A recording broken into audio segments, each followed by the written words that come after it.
जनाब नबी अकरम सल्लल्लाहु अलैहि वसल्लम की शान अक़दस में इंतहाई तौहीन आमेज़ और नाकाबिल बर्दाश्त कलिमात के हैं, जिसकी वजह से दुनिया भर के आलम इस्लाम के मुसलमानों का और बिलखुसूस हिंदुस्तानी मुसलमानों की बहुत दिल आज़ारी हुई है। इस किस्म के तकलीफ़ वाक़यात का होना और इस किस्म की शर्मनाक बातों के सामने आना, ये किसी मुहज़्ज़ब मुआशरे की अलामत नहीं हो सकता। सबसे पहले तो हम तंजीम उलमा अहले सुन्नत वल जमात के प्लेटफार्म से ज़िला पुंछ की आवाम की तरफ से और रियासत भर के आवाम की तरफ से इस शख्स की नापाक ज़ुबान से जो इंतहाई शरारती कलिमात इसने कहे हैं, हम उसकी भरपूर मज़म्मत करते हैं। और ये हम ये समझते हैं कि जिस तरह की हरकत अंजाम दी गई है, उसके लिए मज़म्मत का लफ्ज़ बहुत छोटा है। आज के इस मौके पर मैं बिला इम्तियाज़ मज़हब मिल्लत तमाम मज़ाहिब के मानने वालों से और तमाम मज़ाहिब के पेशवाओं से ये बात कहना चाहता हूँ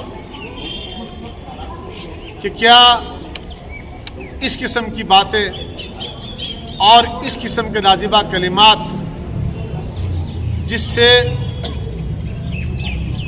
मजहबी हम-आहंगी को, बाहम रवादारी को, मुल्क की सालमियत को नुकसान पहुँचे, क्या ऐसी बातें करना दानिशमंदी है, अक्लमंदी है? क्या ऐसी बातों से अमन व अमान को नुकसान नहीं पहुँच सकता, फसाद बर्पा नहीं हो सकता और नतीजे के तौर पर हमारा जो मुआशरा है और हमारा जो समाज है और हमारी जो गंगा जमनी तहजीब है और हमारा वतन हिंदुस्तान जिस चीज़ के लिए पूरी दुनिया में अपनी ख़ास पहचान और मकाम रखता है, क्या पूरी दुनिया को हम यही पैगाम देना चाहते हैं कि हम एक दूसरे के तई नफ़रत करते हैं? और इस किस्म के लोग जिनको मैं बुनियादी तौर से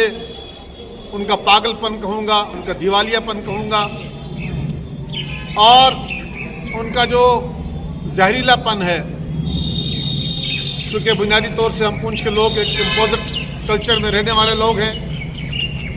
यहाँ का हिंदू सिख भाईचारा मिसाली भाईचारा है। यहाँ जब भी कोई भी आया, चाहे वो किसी भी तबके और ज़ात से हो, उसने यहाँ के हिंदू मुस्लिम सिख भाईचारे को सलाम पेश किया और हमेशा इसकी तारीफ़ की। हम ये समझते हैं, हम ये जानते हैं और हमने इस बात का मुशाहिदा किया है कि मज़ाहिब के एतबार से हर मज़हब की यही तालीम है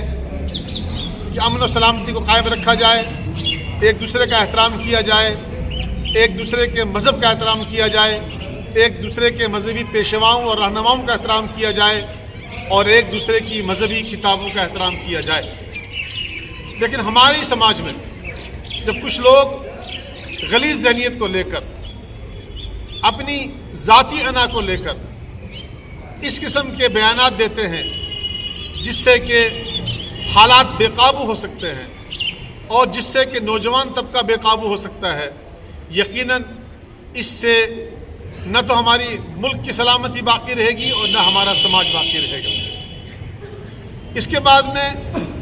बहैसियत मुसलमान आपके सामने इस्लामी तालीमात की रोशनी में अल्लाह तबारक व तआला ने कुरान मुक़द्दस में जो इरशाद फरमाया है और बतौर ख़ास अल्लाह तबारक व तआला ने मुसलमानों को जो हुक्म दिया है, जो तालीम दी है, मेरे सामने ये आयत करीमा है, ये पारा नंबर 7 है سورہ انعام ہے اور آیت نمبر 108 ہے، جس میں اللہ تبارک و تعالیٰ ارشاد فرماتے ہیں وَلَا تَسُبُّوا الَّذِينَ يَدْعُونَ مِن دُونِ اللَّهِ فَيَسُبُّوا اللَّهَ عَدْوًا بِغَيْرِ علم، جس کا ترجمہ میں آپ کو پڑھ کے سنانا چاہتا ہوں تاکہ ہمارے ہندو بھائی، ہمارے سکھ بھائی، ہمارے کرسچن بھائی یہ جانیں اور سمجھیں کہ قرآن مقدس کی تعلیمات کیا ہیں۔ میں نے آپ کو پارہ کا حوالہ دیا، میں نے آپ کو سورہ کا حوالہ دیا، میں نے آپ کو آیت کریمہ کا حوالہ دیا، جس میں رب کائنات فرماتے ہیں، اور یہ ارشاد، یہ قرآن نازل ہوا جناب محمد رسول اللہ صلی اللہ علیہ وسلم پر، اور اللہ تبارک و تعالیٰ نے اپنے نبی پاک کے ذریعے، جس نبی پاک صلی اللہ علیہ وسلم پر ہمارے ماں باپ قربان، ہمارے بیوی بچے قربان، ہمارے اہل و عیال قربان، ہمارا سب کچھ قربان، اسی نبی کے ذریعے سے اللہ تبارک و تعالیٰ نے ہم تک یہ پیغام پہنچایا ہے کہ اے مسلمانوں، تم انہیں برا بھلا مت کہو جو اللہ کے علاوہ دوسروں کی عبادت کرتے ہیں، وہ اللہ رب العزت کو برا بھلا کہیں گے دشمنی کی بنیاد پر انجانے میں۔ آپ دیکھیے کس قدر واضح تعلیمات ہیں، مسلمانوں کو کس قدر پابند کیا گیا اس بات کا کہ تمہیں اس بات کا حکم دیا جاتا ہے، تمہیں اس بات کا پابند کیا جاتا ہے کہ تم دوسرے مذاہب کے لوگوں کو قطعاً گالی نہیں دو گے۔ اور میں یہ بات بڑے وثوق سے کہنا چاہتا ہوں اور فخر کے طور پر بھی کہنا چاہتا ہوں کہ اگر ہمارے مسلمانوں میں کوئی ہندو دھرم کے رام جی کو گالی دے گا، کوئی سکھ